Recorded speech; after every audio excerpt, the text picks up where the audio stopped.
Welcome to the Book of Esther. A great book. I think it's a wonderful story. It begins with Artaxerxes makes a banquet.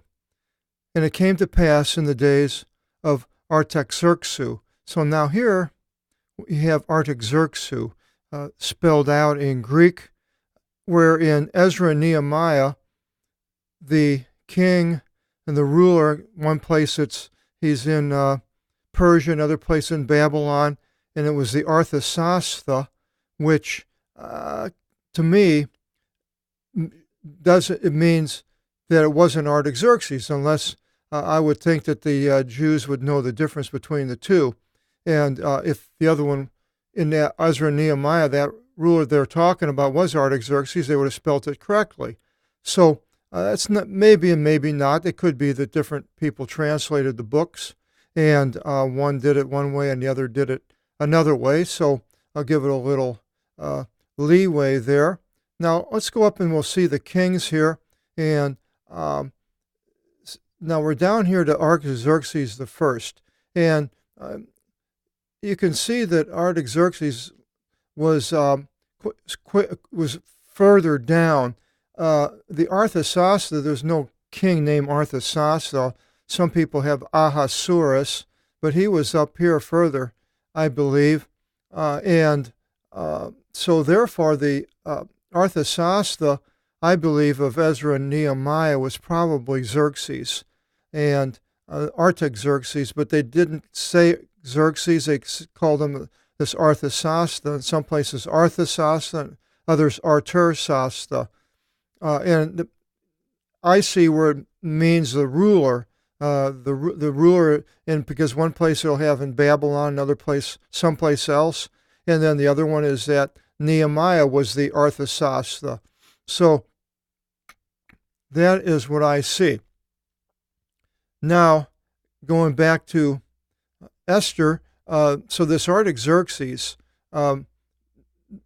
it was at the beginning of his reign. This Artaxerxes, it says, held 100 hectare, 27, Ecosia is 20, and Epta is 7, regions from Indikis, which is India.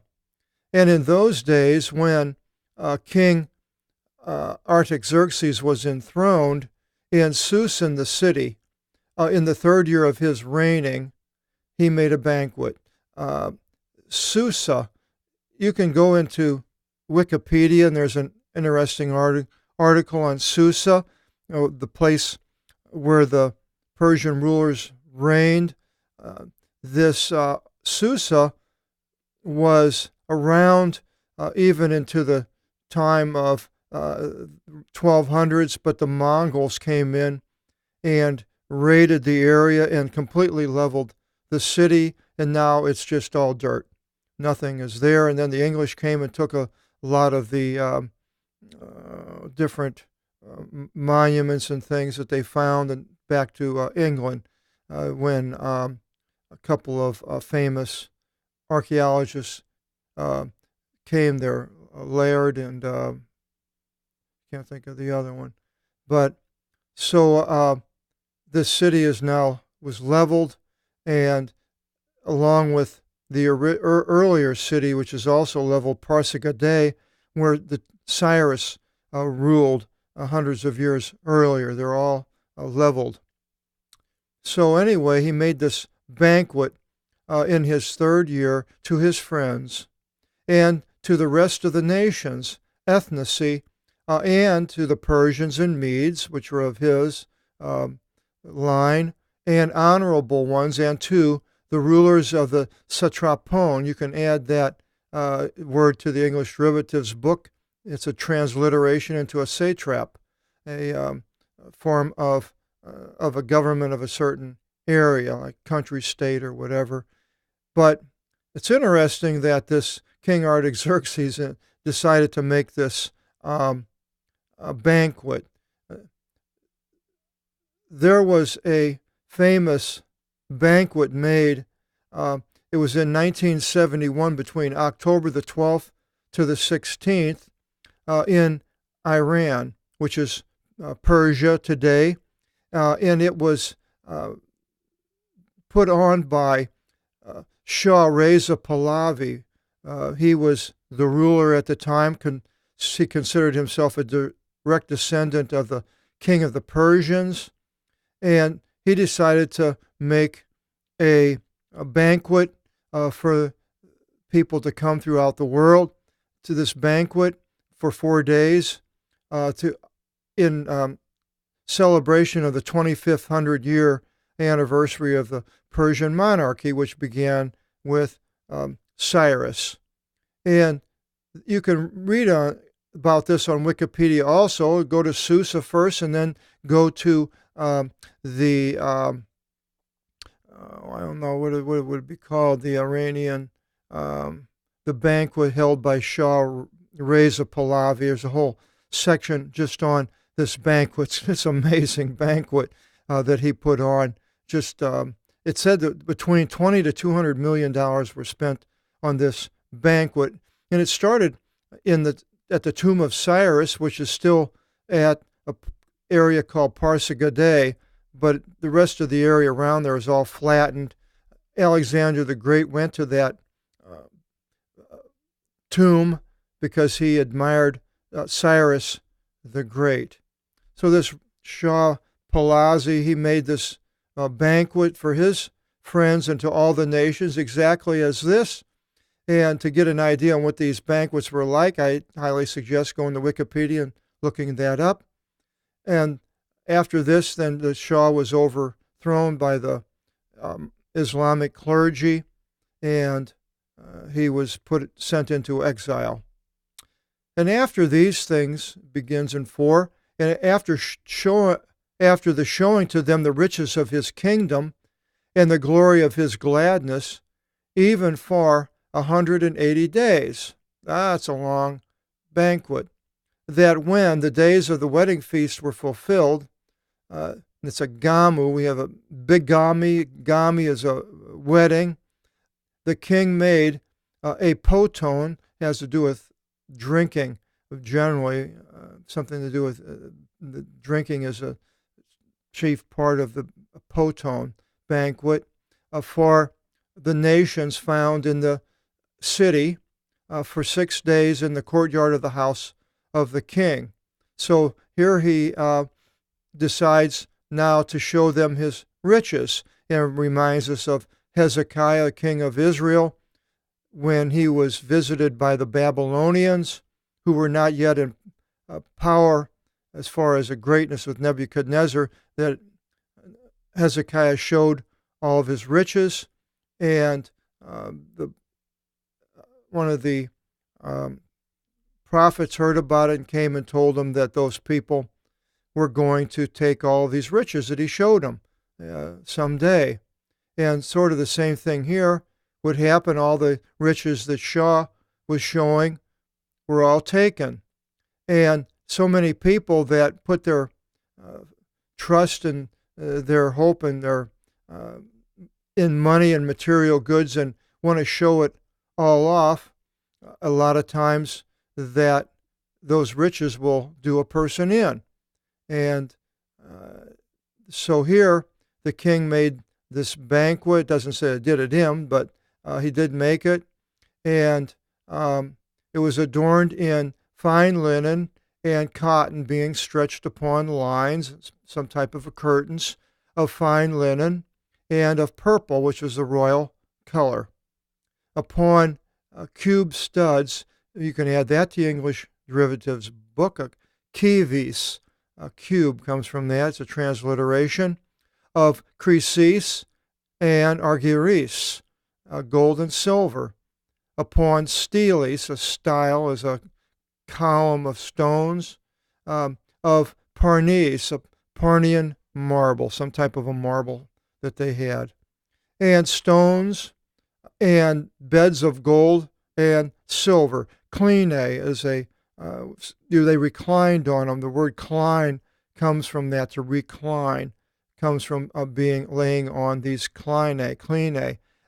They were more of you see them in pictures, the historical pictures of the Romans and so forth, where they lay, and they're sort of propped up with the end of this contraption will it goes flat and then it goes up, and then they lay on that at the top, and then they can reach out and grab a hold of the fruits and figs and all sorts of things that are on the banquet table. So this is what this was, and it was upon a stone pavement of emerald stone. Now, I don't think there were real emeralds. Maybe they were scattered in there. I'm not sure, but it couldn't have been possibly be a solid emerald stone, of course, and mother of pearl. So these were decorated with these things.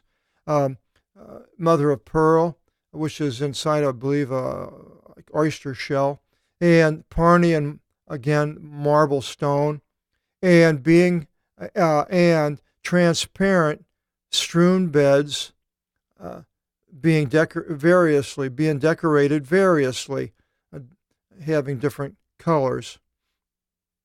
Is what the robe of Joshua that his father Jacob made was pikilus, of various colors and pieces, with cups of gold, potiria. Whenever you see this, says we have the pot.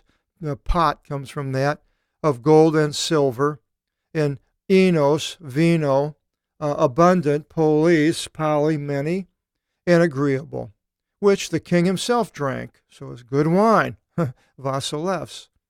But this banquet took place not according to the law being situated. Well, it doesn't say what this law was, but there was something apparently that wasn't right, and it mentions that, and because here we find out, I think, why. But thus the king wanted, and he gave orders to the economies. They have economy, comes from that word, to do his will, and for the men, anthropon. So he wanted this whole thing to be done, even if it wasn't done the lawful way. He's going to do it anyway, way he wants. And asti, now the King James has Vashti. I'm not sure why they have Vashti. In Greek it's asti. The queen, the Vasilisa, Vasilevs was a king, made a banquet for the women, ginexin, in the Vasilis. All this basil comes from the basil plant, the royal plant, basilica, from these Greek words. So where King Artaxerxes was. So the women are separated to have their own banquet. I went to the monastery of St. John the Theologian on the island of Patmos, and went there with a Greek man, and he took his Apostolic Bible, and we went into the museum, which was closed, knocked on the door, and he mentioned that I was from the United States and liked to see it. So they opened the door in the monastery there and in the museum, and went in there, and he ends up showing the librarian the Apostolic Bible. And so the librarian excused himself, took the book up to the abbot of the head of the monastery, and he was impressed with it. And we went up there and talked to him, and he invited me to spend a couple of 2 or 3 nights at the monastery, and I was able to see the oldest gospel in existence and hold it with my hands from the 4th or 5th century, and Codex N, Purpurus Codex. Now, the reason I'm mentioning this is that when we were there, then the Archimandrites, who was the head of the monastery, invited me to come back the next day for lunch and then stay, and the other people that I was with to come, and he mentioned his wife, and so we came back the next day with his wife and with a lady named Helen, who was helping me get along and showing me the sights and so forth.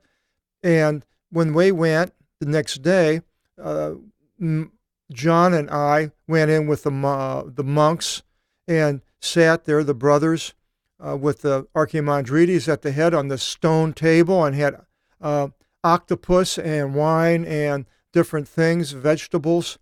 And the women were taken in by the secretary of the archimandrite and taken into a separate room, and they had their dinner there, lunch there, separate from the men. So it even goes on today. In verse 10, it continues, and on the seventh day, the king, being with pleasure, now I'm thinking he might have been feeling pretty good, but maybe it just meant he was happy because everything was going good. He said to Aman, and somehow the King James has Mehuman, and I'm not sure how, but his name in Greek is Aman, and Vazatha, and Harvonah, and Vagatha, and Avagatha, and Zethar, and Haravas, the seven eunuchs. Evnukis is a eunuch, comes from that. It's almost a transliteration of the Vasileos, Artaxerxes. So he spoke to Aman on the seventh day, and he was an eunuch, and told them to bring in the Vasilisan to come to him to give her rain. Now, if they just got married because it was said a gamu at the beginning, then that's a possibility. And so this was a wedding feast, and to put on her the diadema, a diadem, a transliteration in the English, and to show her to all the arkusi, the rulers, and to the ethnici, the nations, ethnic comes from that, of her beauty, for she was Kali. Kali is beautiful. California, I'm not sure what the Fornia is, but Kali, a kaleidoscope, a beautiful view. She was beautiful and kind of reminded me of the current president of the United States, who has been married thrice, and all three wives were very beautiful. He was very wealthy, one of the wealthiest people in the United States. And every wife that he had, he divorced. The two, the current one, no. But the other ones he divorced and married another young, beautiful woman. And the one he currently has, he has her come out, and she's beautiful. She's not an American, from a European country, and she was a model, and he shows her off with pride. So this behavior of rich, powerful people showing off these beautiful women is still going on also. And Queen Asti listened not to him to come with the eunuchs. Now, it may be because there was something that was wrong, like I mentioned, and she didn't want to go along with that, and the politics were involved, and we know politics can get to be pretty sticky. So it doesn't say what it was, but it did mention about the banquet feast wasn't lawful, so that may be why. But anyway, the king fretted and was provoked to anger. And he said to his Felis, friends, thus these things Asti spoke. Will you deal then concerning this law and judgment? What's your opinion, basically, he's saying with the nomon, Deuteronomy, the law, second law, and crisis, a crisis. That's a judicial term. And came forward to him different men,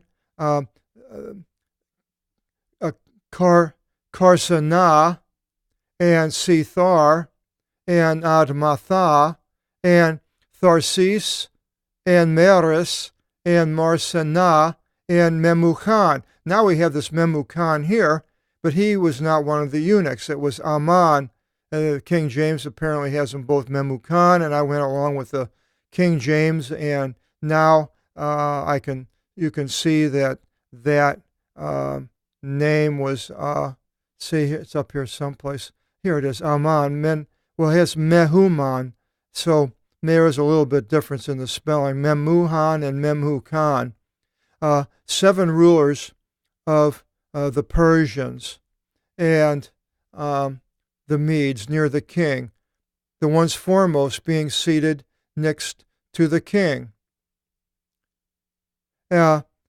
So he calls them all, and they reported to him according to the laws as what Asti, the queen, must do. It jumps over.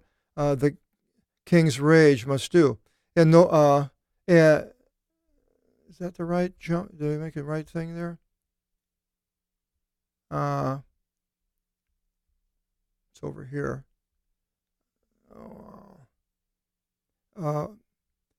As the law is what? One, Vasti, the queen should do, for she had not done the things having been assigned by the king through the Evnuchon, the eunuchs. So she didn't do it.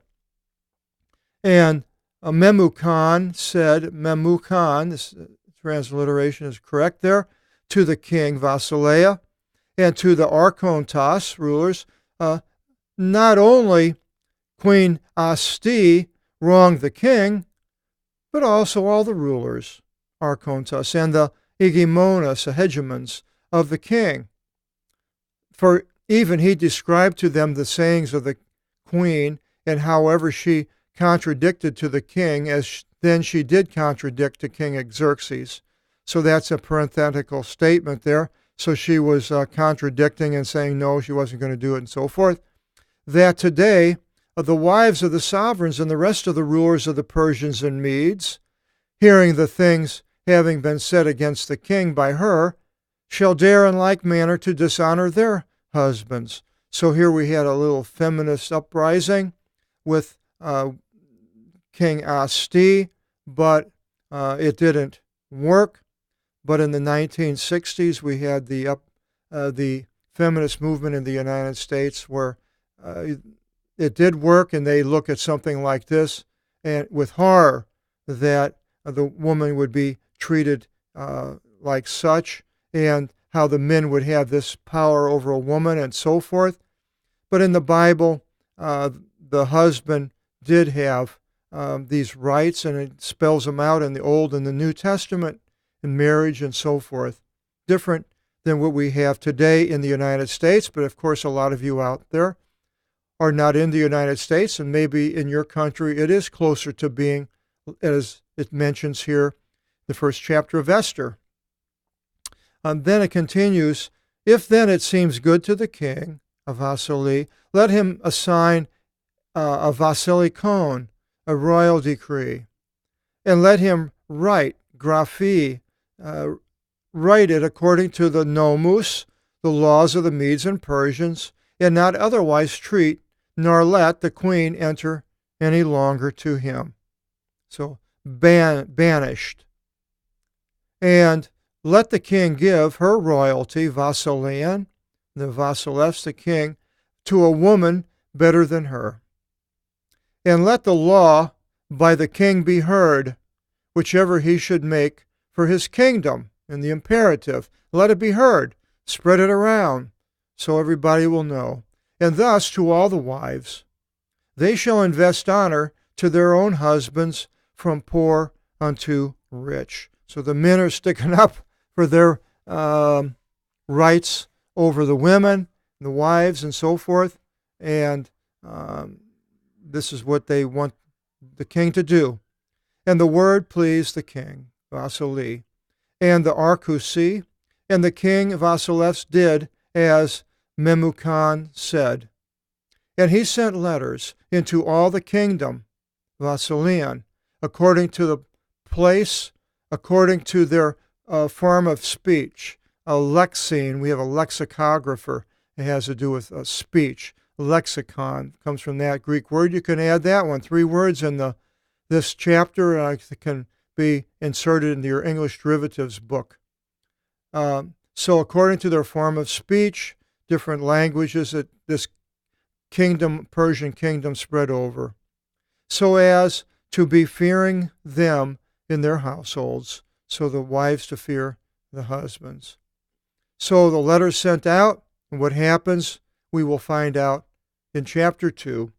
Hope you'll join us in the next chapter, and God bless.